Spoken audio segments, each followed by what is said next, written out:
پستہ میں فولیٹ، vitamin A, vitamin C اور وٹامن ای پائے جاتے ہیں۔ اس کے علاوہ sodium, potassium, calcium, copper, iron, magnesium, manganese, phosphorus, selenium اور زنک پایا جاتا ہے۔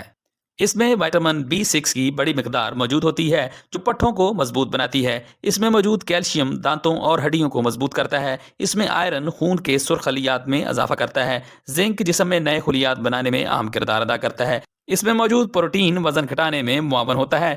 یہ کولیسٹرول اور شوگر کی سطح کو متوازن رکھتا ہے۔ پستہ دل، جگر، دماغ اور معدے کے لیے مفید ہے۔ معدے کے نظام کو درست کرتا ہے، معدے کو طاقت دیتا ہے۔ پستہ دماغ اور حافظے کو طاقت دیتا ہے، جسم کو فربا کرتا ہے، گردوں کو تقویت دیتا ہے۔ پستہ کا باقاعدہ استعمال گردوں کی کمزوری کو دور کرتا ہے۔ پستہ دل کو مضبوط کرتا ہے۔ پستہ جسمانی قوت کو بڑھاتا ہے۔ پستہ جگر کے لیے مفید ہے، جگر کے سدوں کے لیے مفید ہے، خون کو صاف کرتا ہے۔